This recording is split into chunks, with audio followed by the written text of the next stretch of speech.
the benediction of having a son, Matrisham, exactly like me, Sutam, a son, Gramya Bhogan, engagement in sex, Abunjatam, enjoyed, Yuvam, both of you, Prapta, having been achieved, Manoratau, the desired result of your aspirations.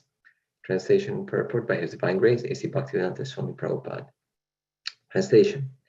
After you received that benediction and I disappeared, you engaged yourselves in sex to have a son like me, and I fulfilled your desire. Purport. According to the Sanskrit dictionary Amarakosha, sex life is also called Gramya Dharma, material desire. But in spiritual life, this Gramya Dharma, the material desire for sex, is not very much appreciated. If one has a tinge of attachment for the material enjoyments of eating, sleeping, mating, and defending, one is not Nishkinchana. But one really should be Nishkinchana. Therefore, one should be free from the desire to beget a child like Krishna by sexual enjoyment. This is indirectly hinted at in this verse. Om Jnanatimidandasya Gyananjana Shalakaya Chakshurun Militam Yena Tasmai Shri Gurave Namaha Shri Chaitanya Manobhishtam Stapitam Yena Bhutale Swayam Rupa Kadamahyam Tati Svapatantikam Jai Shri Krishna Chaitanya Prabhu Nityananda Shri Advaita Gadadhara Srivasadi Gaura Bhaktavrinda Hare Krishna Krishna Krishna Hare Hare Hare Ram Ram Rama Hare Hare. Jai. So before I begin, I would like to request all of the devotees, especially the senior most devotees like Adi Purush Prabhu and I don't know, is Arjuna Prabhu also there? Okay. He may be in the temple room. Very good. So I would like to request all of you to please bless me so that I can speak something which is in line with our Guru Parampara, that it's beneficial to our lives and that our hearts become fertile ground for the sublime teachings to take root on. So today we are looking at, the Lord speaking to Devaki and reminding her of her past life. And right now it says, how Prabhupada, he translates Gramya Bhogan as engagement in sex, and he says that Gramya Dharma, according to the Amarakosha, is sex. So he's basically trying to give a purport to why he translated this. Gramya Bhogan literally means like the opulences or those things to be enjoyed that are Gramyan. Gramyan means it comes from the word Grama, which is village, or like something that is from the village, something that related to the village. In other words, something that is common, ordinary. So the common, ordinary things to be enjoyed. And he translated it as engagement in sex. So he's saying like, okay, so why am I translating it like this? So he says that according to Amarakosha, this Gramya Dharma, the ordinary Dharma, is sex life or material desire. And he is trying to put it into a certain context, which is basically that this Gramya Dharma is not such a great thing. Generally in the West, sex life is the all in all.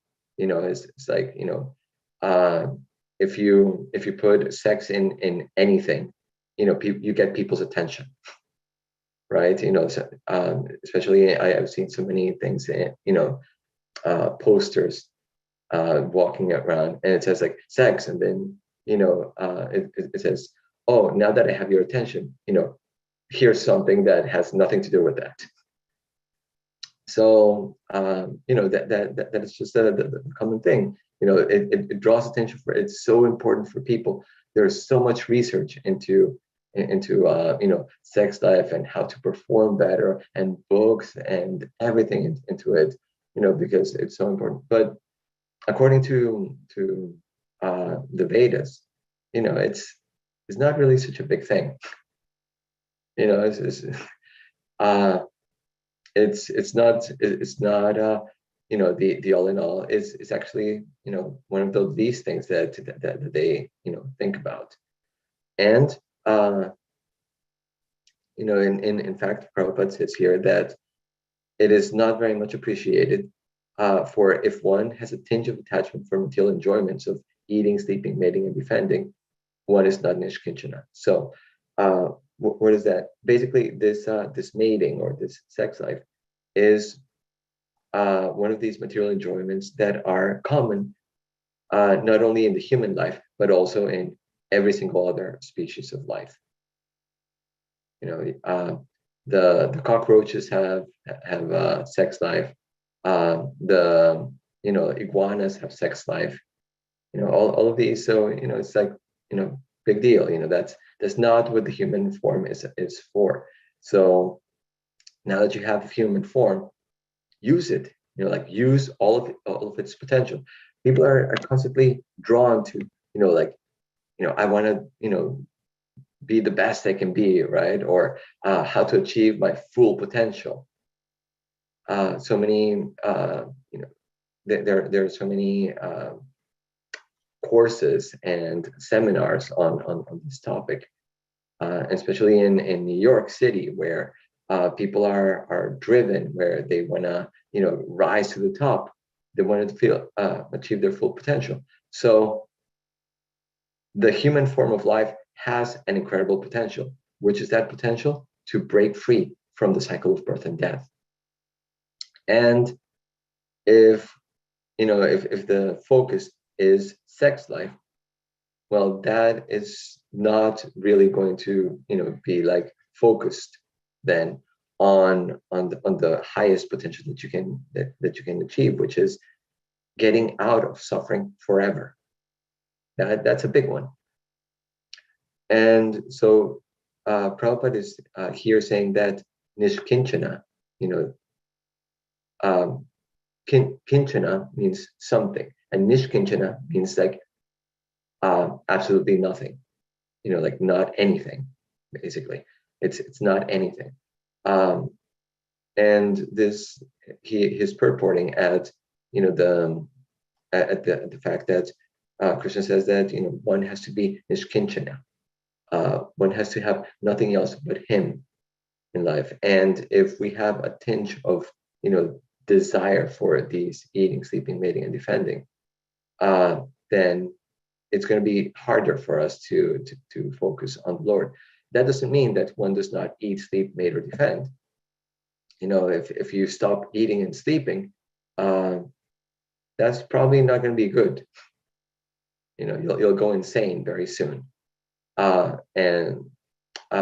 it's not that we don't do it, but it's really not the focus. It's not really that desire, to like, oh, I want this. In fact, Krishna says in the Bhagavad Gita, balam balat vadam chaham kamaraga vivarjitam dharma viruddha bhuteshu kamasmi bharatarshava. I am the strength of the strong, devoid of passion and desire. I am sex life, which is not contrary to religious principles, O Lord of the Bharatas, Arjuna. So, Prabhupada is looking at this purport from different angles of view. One is that within the context of the whole discussion, Krishna has already said, well, this desire to have a son like me is actually coming from Deva Maya, Yoga Maya. He said in the previous verse. This desire that Devaki had in her previous life is not an ordinary desire. That's what he's telling her. Is coming directly from the Lord. And we see devotees like the parents of Srinivasacharya. They didn't have any desire for sex life, but at some point they got this really strong desire, like, I want to have a child. I want to have a child. They went like, what is this? They went to the Jagannath, they went all the way to Jagannath Puri, and they inquired, from Lord Jagannath. They wanted to know, like, is this this proper? Like we're just getting this huge desire to have this. And Lord Chaitanya told them, yes, it is proper. Go and have a son. He told it through I think Govinda. I think it was Govinda who told them, by Lord Chaitanya. He conveyed the message that it was proper. That this desire that was coming from them was not just out of lust, but actually because the Lord wanted to appear. He wanted them to. The Lord wanted them to have this special soul appear within them. Then they got this desire to have a child, not out of ordinary lust. And obviously, then you have Srinivasacharya, which is one of the acharyas great acharyas in our lineage. And speaking about great acharyas in our lineage, Ananda Bihari Prabhu asked me if I could speak something about the first saint in ISKCON. Let them guess who it is. Okay. Who's the first saint? Prahlad Maharaj? No, in ISKCON. In ISKCON. Because if we go back, it all bets are off, like everybody will be fighting like, no, this is the best devotee, this is the best devotee. Was it not Jayananda Prabhu? Yes, give the man a prize. Jai Bhakti Rupa. We'll get you a stuffy bear tomorrow for stuffy lion for Narsingha Chaturdashi. Absolutely, that's what I was going to say. Stuff Nishingadev. Haribol.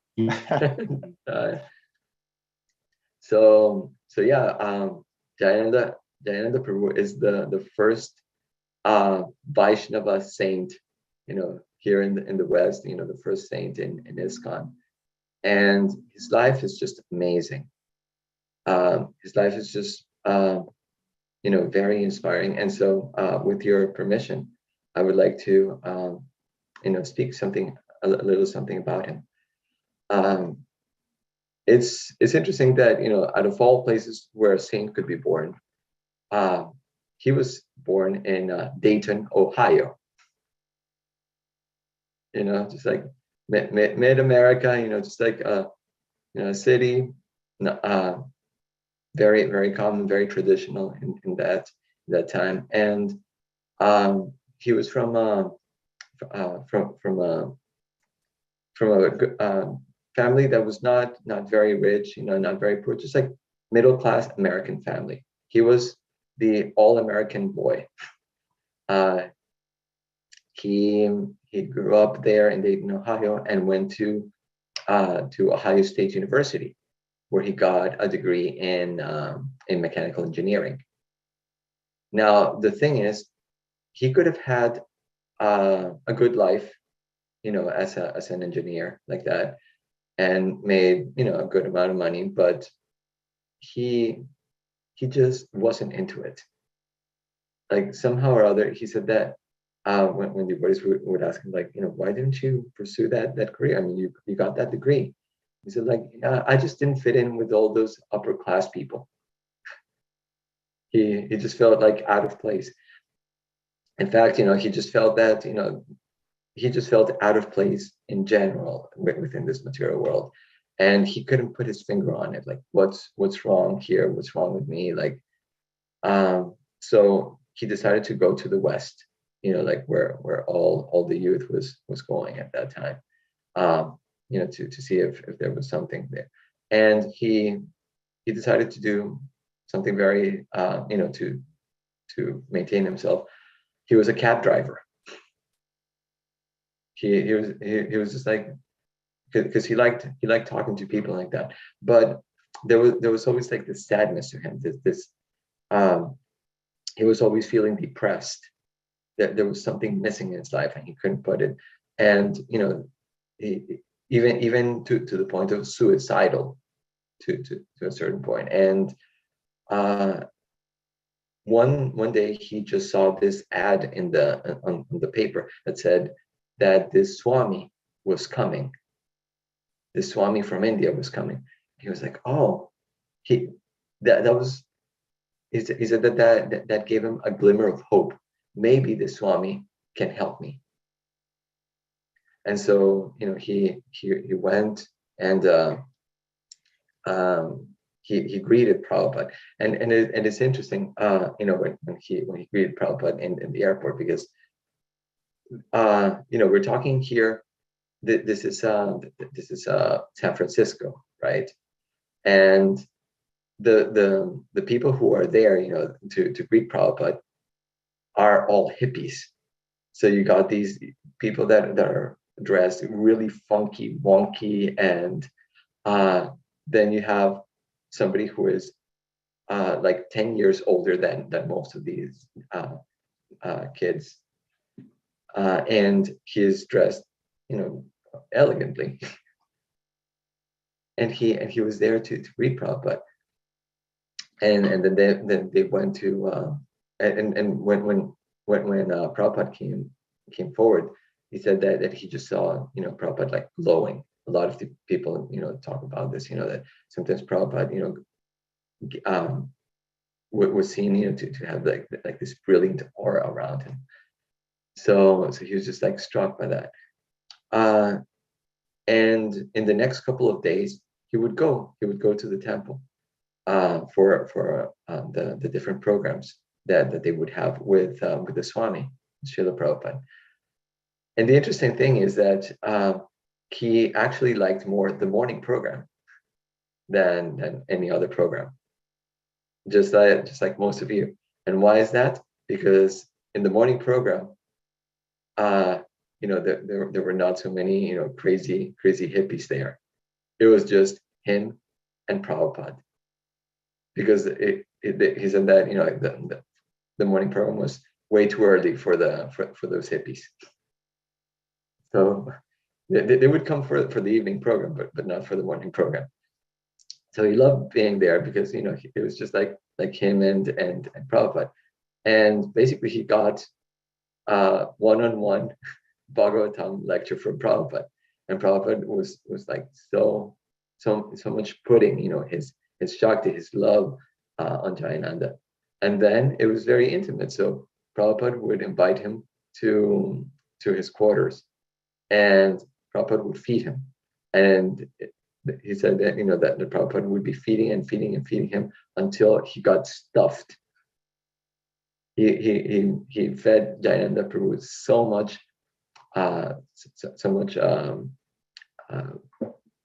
prasadam that every time that he would go, he was just stuffed, and it worked because Jayananda Prabhu, he just loved Prabhupada, and he loved the philosophy, and he loved everything about Krishna consciousness.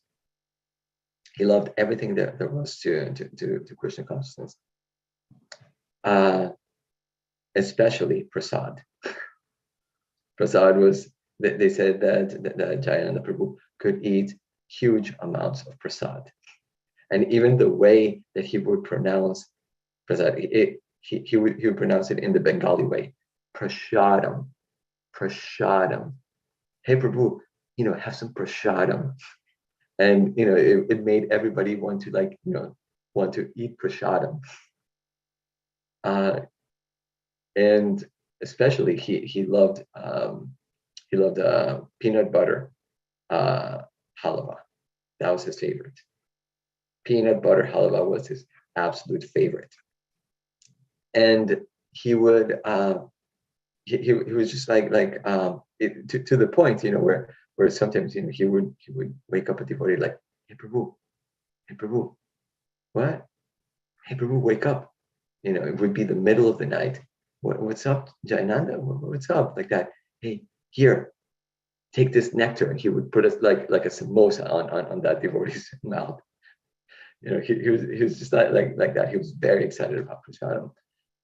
There's this incident where they would be going to preach at a prison, right?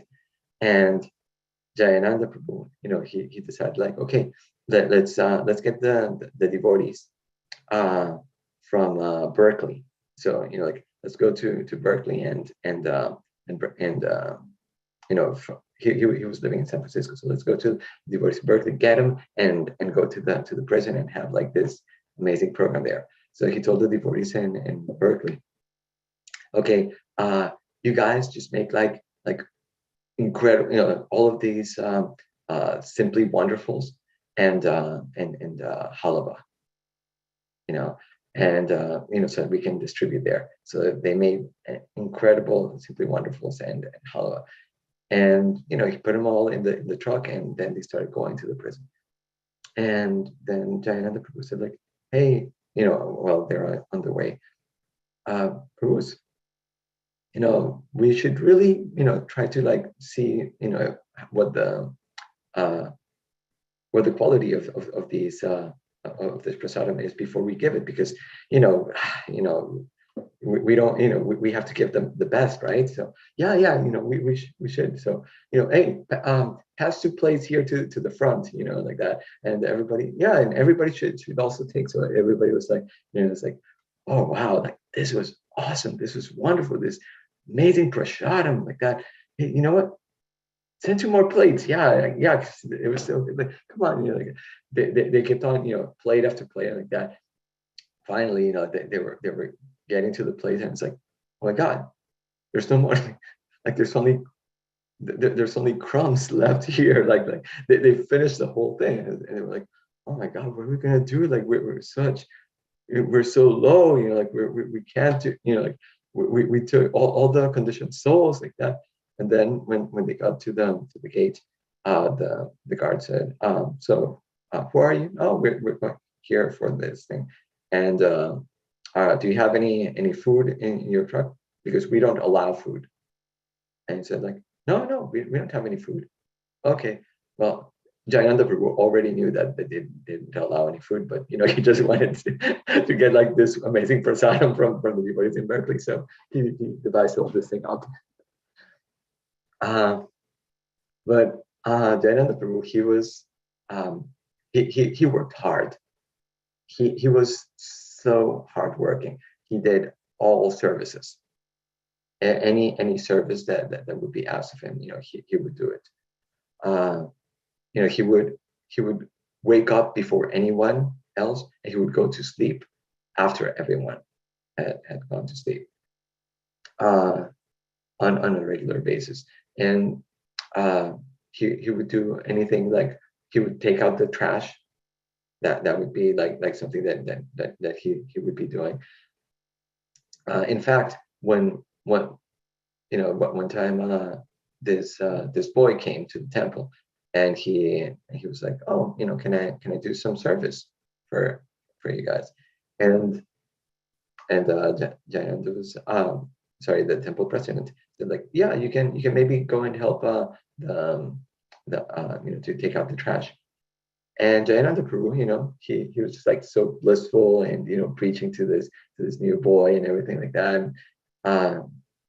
And he was just like happy, and taking all the trash, putting it in the truck, driving it out to the place, dumping it there, coming back. The boy said, like, if the garbage man is so happy, I can't imagine like how the rest of the people are here. I'm becoming a devotee. So he joined, and he became a devotee just because of his one association with Jayananda, the garbage man. Jayananda Prabhu was also, as Srinivasacharya, describes in this in his song dedicated to the 6 Goswamis, that he was gentle both to the saints and the ruffians. He was amazing. Jayananda would go for boga runs. He would go to the market, and in this market there were all these Italians, and they're tough people, and they negotiate and like that. Jayananda Prabhu, he would get donations from them, and they would all call him. They couldn't pronounce really Jayananda. Well, not that they couldn't pronounce, but they couldn't get it, so they would always call him Johnny Ananda. So, hey Johnny, my friend Johnny, So Jayananda Prabhu, he would get like tons of donations from them, and whatever he couldn't get in donations, he would get at a really discounted price. And yeah, he was Jayananda Prabhu was he was a transcendental miser, they call him. He everything was for Prabhupada, like nothing. Jayananda Prabhu, and during the beginning days, when the temple did not have like a steady income, he would drive the cab 14 hours a day. He would drive the car 14 hours a day so that he could give it all to the temple.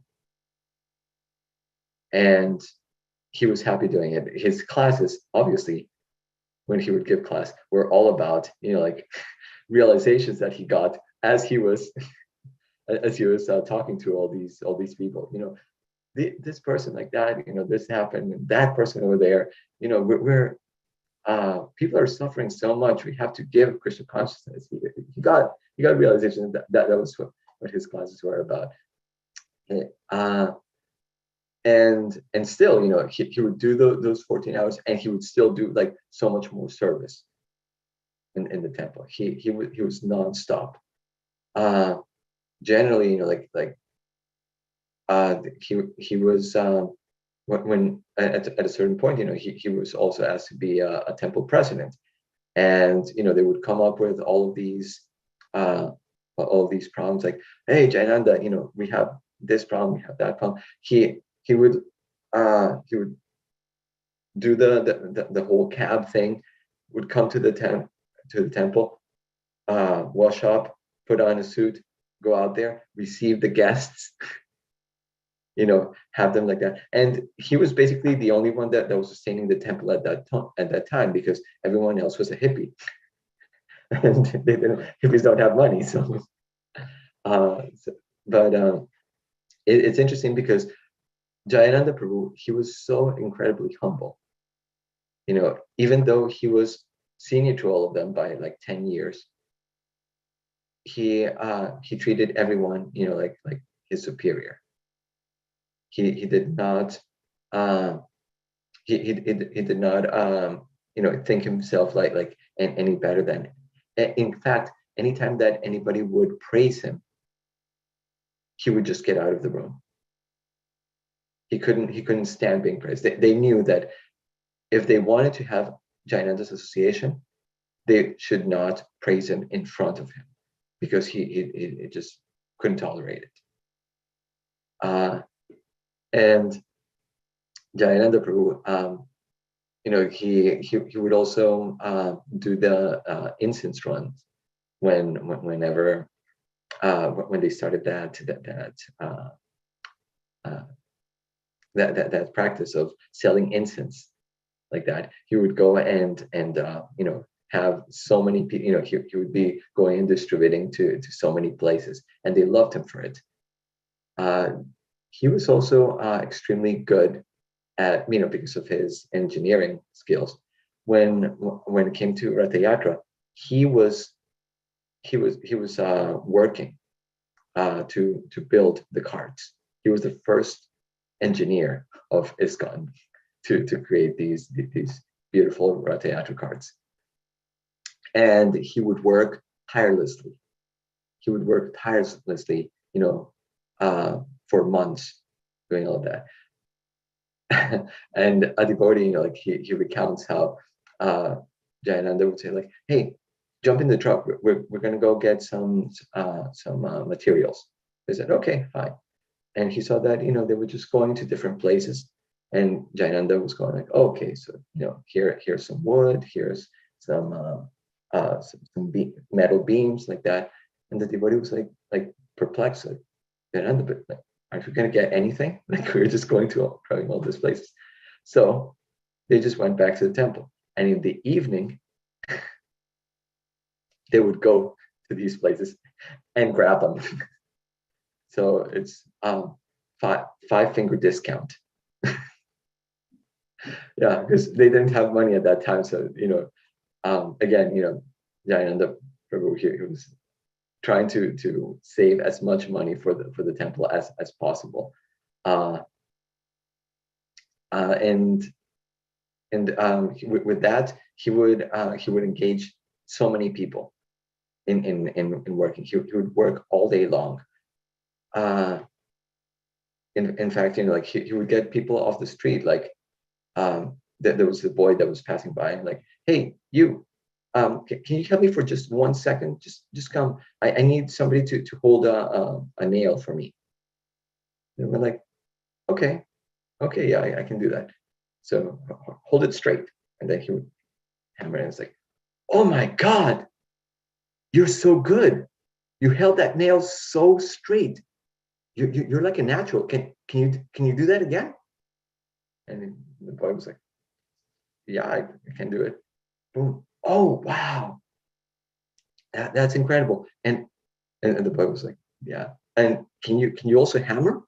Are you also able to hammer? Okay, I'll hold the nail and you do it. And I'm like, man, are you a carpenter? You must be a carpenter. No, I'm not a carpenter. Like, well, try it again like that. And basically he engaged them, and the boy worked, tirelessly like that. The name of that boy, that boy, joined the ashram. He became Let them guess. Let them guess. Let them guess. And anyone guess what the name of that boy is? Jayapataka Swami Maharaj. Jayapataki. Wow, check it out. He, just like that. There was this person that was like super inimical. He was just like incredibly inimical to the devotees. Just this guy and he saw this ad in the news, talking about the Rath Yatra, and he said like, okay, now I know where their headquarters are. Now I'm going to go there and beat them up. Like this, they're going to see me. So this guy, he had a plan. He had a plan, how he was going to like, beat up the devotees.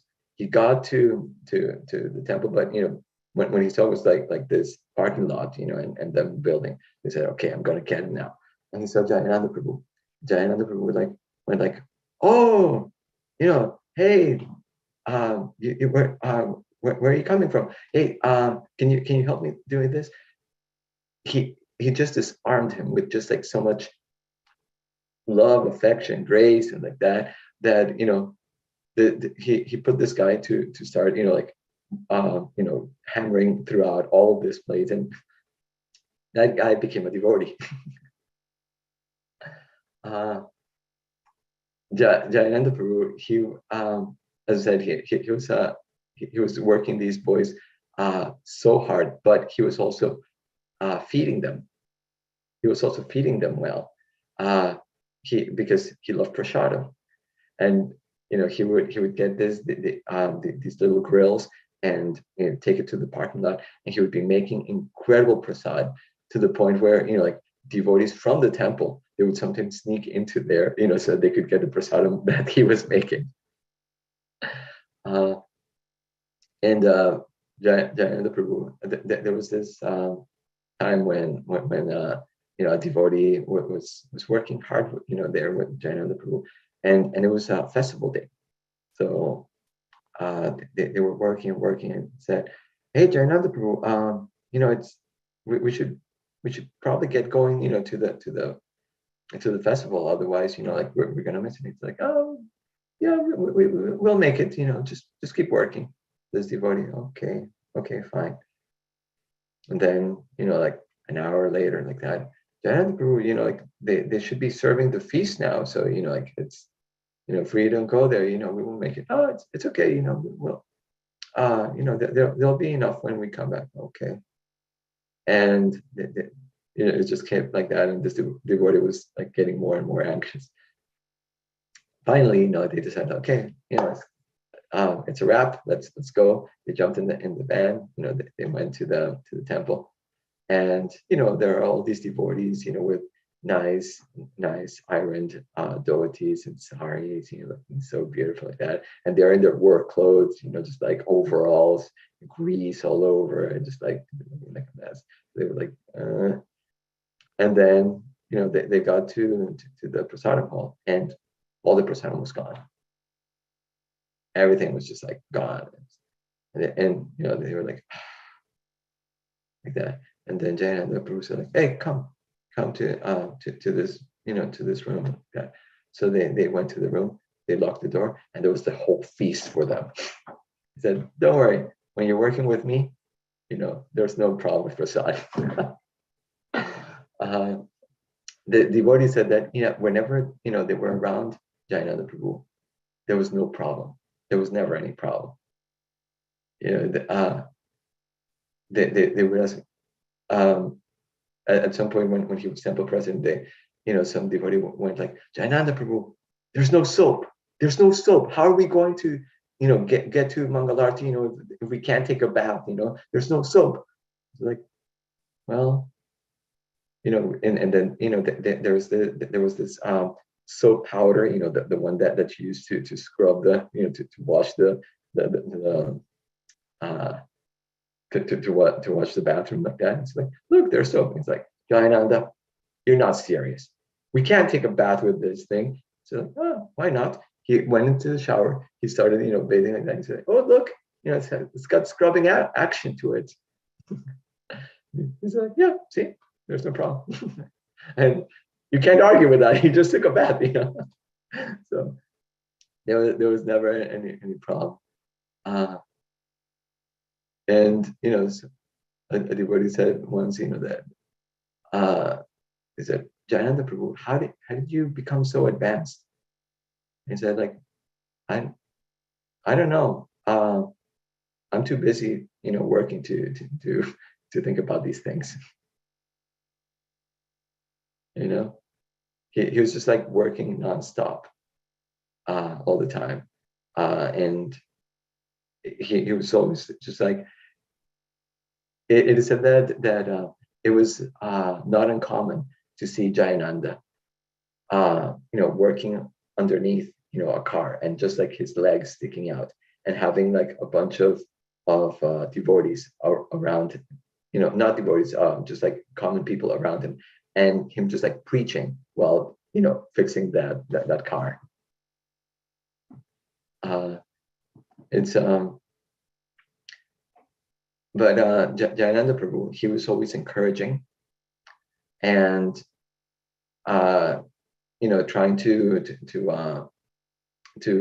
help, to see every devotee, help that devotee achieve his or her potential to the most. And so everybody loved him. He was not the kind of saint that is like very glittery eyed, just like, no, he was very common. And if you saw him, there was nothing special about him other than the fact that he was just very enthusiastic about Krishna consciousness. He wanted to give Krishna consciousness to everyone. When he would chant rounds, everybody was just like, wow. He would just sit down and chant his rounds. There was nothing mystical like that. He was just, in fact, there's a devotee that says he once saw that the Jayananda Prabhu, when he was doing his Gayatri, he did like super fast, and he was like, how can he chant his Gayatri so fast? And it's one time he asked him, he's like, oh, I don't know, I can't remember the thing, so I just try to say something and keep going because I just can't remember it. He was not very intellectual, but he loved Krishna consciousness. In fact, when Tamal Krishna Maharaj got his second initiation, Jayananda Prabhu asked him, like, hey, can I come with you into the room with Prabhupada?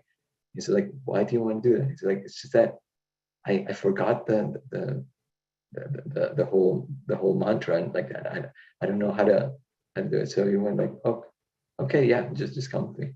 And then he told Prabhupada, yeah, like I just forgot. And then Prabhupada for the next half hour was trying to like teach him teach him and reteach, like this mantra, the Gayatri mantra, and he just couldn't get it. He just couldn't get it. He said, "Yeah, you know what? Don't worry. You're so sincere. Whatever you say, Krishna will accept." He was, and you see it. His classes are very simple. They were not very intellectual. They were not, like that. Jayananda Prabhu, he was not like a big name in ISKCON. He was not like the greatest preacher. He was not like the one who got the most anything. No, he people build careers sometimes in ISKCON. Like let me become like an incredible speaker of Bhagavatam. Let me become like an incredible I don't know, temple president, or be part of the GBC or whatever. Like he was not into any of that. He always tried to keep himself the lowest, in the simplest thing. There was this one time, where he would wear clothes that until they had so many holes in them that it was just like okay, you can't use this anymore. The temple president had to give him some money and say like, okay, you have to go and get yourself new pants because you're basically like indecent now, and he assigned a devotee to go and go, to go with him to make sure that he buys pants. Just make sure that he takes that money and he buys pants. So the devotee went with him, and they went to the Salvation Army. Cheapest store that they can get. And out of all the things, he got the cheapest, wonkiest pants that you could get because they were just the cheapest possible. And then he was, as they were getting to the counter, he saw that Jayananda was getting a little anxious. He was like, why is Jayananda anxious? And the more that they were getting close, he was kind of like more anxious, and he said like, Prabhu, I think I can do it. I think I'm going to do it. And the devotee was like, what are you talking about, Jayananda? What are you talking? He said, I think I can leave without paying for this. They're like, what?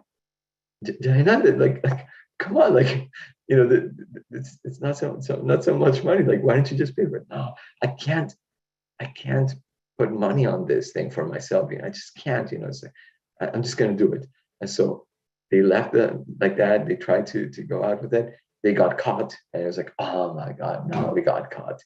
And they, the policemen came, and they arrested Jayananda Prabhu, and they took him to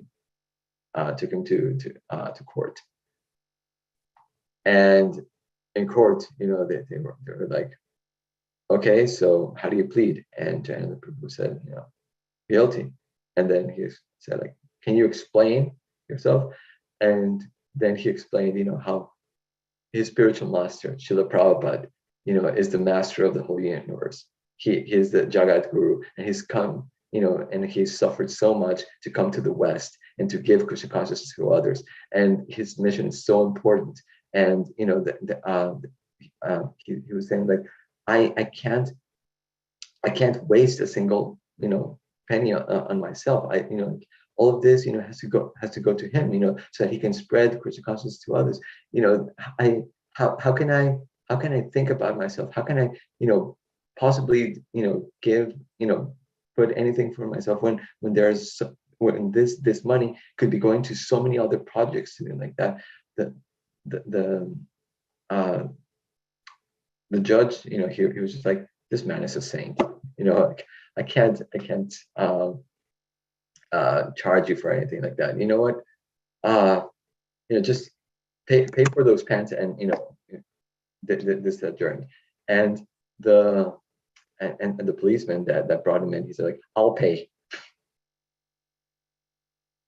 So he just charmed people's hearts. When Jayananda Prabhu finally finally left, because of leukemia.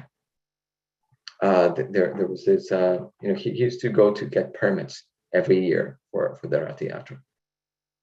And every year when he would go to the city official, it was so hard. He would bring a pie, but and this lady, he was just so tough, always giving her a hard time. Then the next, this one year, this devotee comes saying like, oh, Jayananda Prabhu left. And this lady who was so tough, so hardcore, that she just broke down. She said, this is the nicest man I've ever met. Such a tough lady. Even she got affected by Jayananda Prabhu's kind and compassion like that. When Prabhupada heard about his passing away, he wrote a beautiful letter, saying that he must have gone. He said that he appreciated him as a student, that he was so happy to have had such a disciple as him, and he instructed all the devotees that on his disappearance day, it should be commemorated like all of our Vaishnavacharyas. And that not only that, but it should be such that his picture should go on the Rath Yatra cards, because he helped so much with the Rath Yatra cards, that in every single Rath Yatra card. And so when you go to the next Rath Yatra card, you will try to look, and there's always a picture of Jayananda Prabhu in it, just commemorating him. It's that at the last moment of his life, when after preaching basically to all the nurses and people at the temple, at the hospital like that, the devotee that was there with him, there was a devotee that just out of inspiration brought in the Mahagarland from Jagannath and put it on his head at in the Mangalartik time. He put it on his head, and there was a tape player with Prabhupada chanting. He said that then Jayananda Prabhu, just like with the last breath, because he contracted leukemia, and so he died like that. With his last breath, he just moved himself, to put his head over that tape recorder, and left his body at that point. There's so much more, so many more Jayananda pastimes, but it's already 8:05, and I want to respect everyone's time. So, Jayananda Prabhu Ki. Thank you very much, Murli Gopal Prabhu. Beautiful presentation. I felt Jayananda Prabhu's presence very vividly. Thank you very much. Would anyone like to ask a question? It's Saturday. We can go over time a little bit. One burning question. One example of a devotee that is always following in the footsteps of Jayananda Prabhu, we can see right here at the Bhakti Center, is Adipurush Prabhu, tirelessly, working in every single possible, like doing so many services and always in the background. All glories to Prabhupada. The Adipusha Prabhu is very low maintenance, very humble, very committed, serving 24 hours. How's your shower routine, Adipusha Prabhu? Do you use the shower? No? You? Okay. Okay, Hare Krishna Prabhu. Murli Gopal Prabhu, first of all, it's a great pleasure to see you. It's a surprise to see you. Nice to see you too. It's wonderful to reconnect.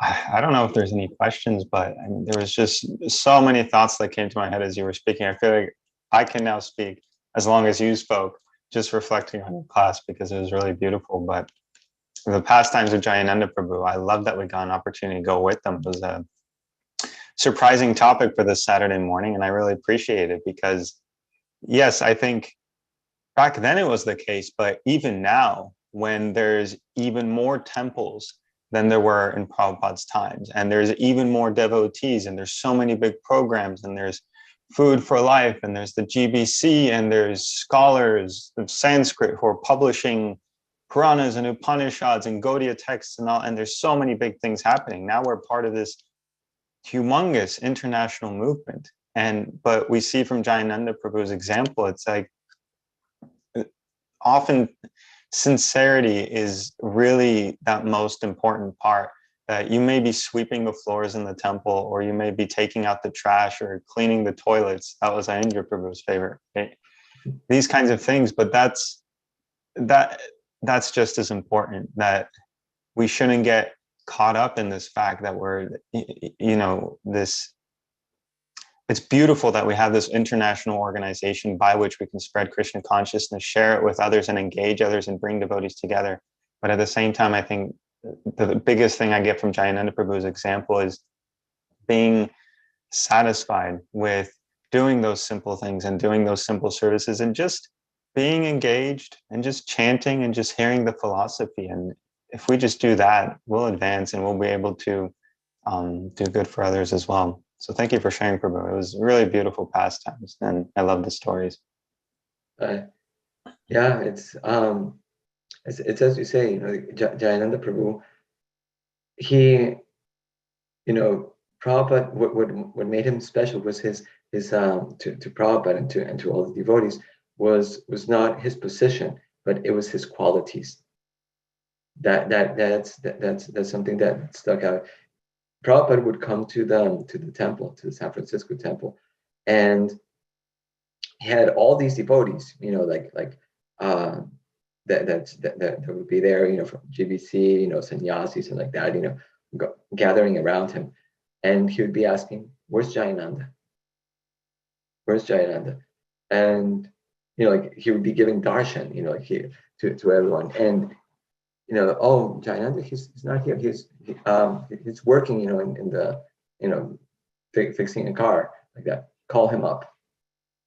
And then, they would call him up, and Prabhupada, wants you to come. And he said, like, no, but I'm so low, and look at me, like I have work clothes on, so greasy, like that, and all the devotees there are like, no, you know what, just say, Prabhupada, I'm okay, and then they would go, and then Prabhupada said, like, go and get him and tell him that I'm not speaking until he comes back. And so, Prabhupada says, you have to come, like that, or else he won't. So, but I don't have time to go, get it. Doesn't matter. Prabhupada wants you to. So he would come in, he would be like all greasy like that. And he would sit in the back, and Prabhupada would be speaking. Now, Jayananda Prabhu, he was like working so hard like that. As soon as he sat down, he would fall asleep. And, a devotee, kept nudging at him. It's like, because he was falling asleep, so he kept nudging. And Prabhupada, admonished that devotee that was nudging him, like, leave him alone. He's doing more work than all of you combined. So Prabhupada loved Jayananda Prabhu so much, even though he was not even asking for attention. Like when your guru comes, like so many people, are like, oh, like I want to be like in the inner circle, and I want to like, get it, like that special darshans and special instructors. Jayananda Prabhu, his relationship with Prabhupada was, just hearing him and serving him in any way possible. He was so dedicated, in fact, that he, during the Ratha Yatra, the New York Ratha Yatra, it is said that he was working day and night like that. And one devotee, he once saw Jayananda coming in at night, and he was like bent over like that. Hey, Jayananda, what's wrong? He's like, oh, no, nothing's wrong. Jayananda, I saw you coming over bent. No, I'm not. Jayananda, what's going on? So like, okay, but promise you won't tell. Promise me that you won't tell.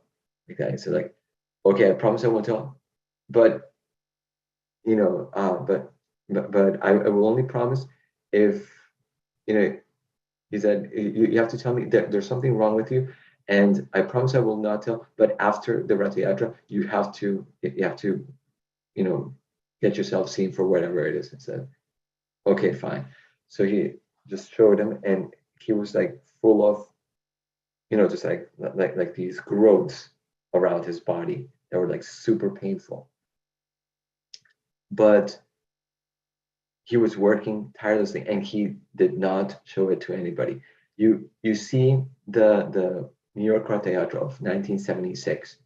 Jayananda Prabhu is just like dancing and chanting, and he is jumping and leaping like that.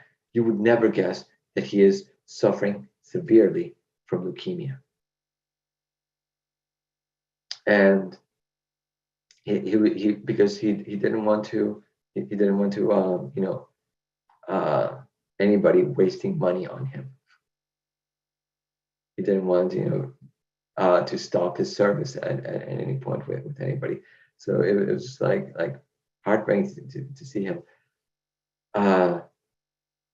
In 1977, which just when they decided to do an LA, well, the way that it was decided to have a Rath Yatra for the in LA was that Jayananda Prabhu was staying in LA in a little room, near the temple. And suddenly one day, they were going like, no, we're not going to have, an LA Rath Yatra. It's like too much time, too much money like that. They started seeing all of these, building materials being dumped in front of the temple. They were like, what's going on? Well, from his deathbed, Jayananda Prabhu was making calls. He was arranging for things. He was making it happen. And then, all the devotees were like, and he had, his close associates, that would do anything for him. So like Mukunda Maharaj was very close to him. So Mukunda Maharaj would go everywhere, at his command, and they were making it big. Like Jayananda Prabhu from his deathbed, he was making it a big thing. He was fundraising. He was directing people. He was getting donations, everything from everywhere. They got these like huge banners, like 30 of them, and they were putting it in the big streets, like saying like Rath Yatra, festival, feast for 10,000 people, and there were these there was this big truck, there was this huge truck that was like a cooler truck, and it was parked right in front of the temple, and it was so loud because it was to keep things cool, and it was to put the potato salad, and for weeks it was there, because they were making potato salad for 10,000 people, so that cooler was there. They hired elephants, 3 big elephants, to come and in the parade. So there were like the 3 Rath Yatra carts, and there were elephants in between them. And they got the news, the news people from it was a national TV, like big networks come in and talk about like, oh, there's going to be this big Rath Yatra in LA. So and even the news reporter got to ride on one of the elephants and report from it. Now one of those elephants was not yet completely trained, and sort of like rolled over, and people were like, ah. But anyway, that was like another story. And he was directing all the people, on how to build those carts from scratch. They were making those carts from scratch, and he devised like the whole thing of the canopies being able to like go up and down, because in India they don't have that mechanism. In India, it's like if something gets caught in the cart just keeps going and rips it apart. But they couldn't do that here in America. So he devised the whole thing of the canopies, like the lever going down and the lever going up, so that it wouldn't get caught with anything. It was amazing, and he got all the people, all the Italians, to donate like truckloads of pineapples and and all the fruits like that for the festival. And they were like, yeah, for my friend Johnny, anything. It was amazing, and that whole festival happened because of Jayananda Prabhu. It was his last dying wish to have that. So it's very appropriate that when he got the garland from Jagannath that morning, it was just like Jagannath, being merciful to him for all the service that he had done. Yeah, I don't know. I if there are any questions or if you want to hear more or stuff here, I'm okay with any. Thank you, Murli Gopal Prabhu. Very nice. My takeaway is that saintlyhood is possible in this day and age, and it looks like that, like Jayananda Prabhu. Yeah, thank you very much. Beautiful class. Jamuna Jaya says, wow, thank you for sharing. Andrea says, Hare Krishna, everyone. Hope you have a blessed Nrsimha Chaturdashi. Andrea says, Dayal Gauranga, he was giving class a few days ago, and he was saying how the best preacher of the Krishna consciousness is a happy devotee. And then Jayananda Prabhu illustrates that. Jai Prashadam, Andrea says. Rameshwar Naik sent us a blank message. Maybe he just wanted to give us his blessings. Okay, thank you very much, Murli Gopal Prabhu. Murli Gopal Prabhu ki jai, Jayananda Thakur ki jai. All the devotees keeping their cameras on ki jai. Hemangi, Henry, Bhakta Yugo, Bhima Prabhu, and ki jai to all the devotees who are keeping their cameras off. They're busy. We understand, no problem. Thank you very much. Have a blessed Nrsimha Chaturdashi. Tune back in tomorrow. We have a very interesting speaker tomorrow. And Hare Krishna. Thank you for participating in this class daily. You are amazing. Thank you. Hare Krishna. Thank you so much, Prabhu. Hare Krishna. Hare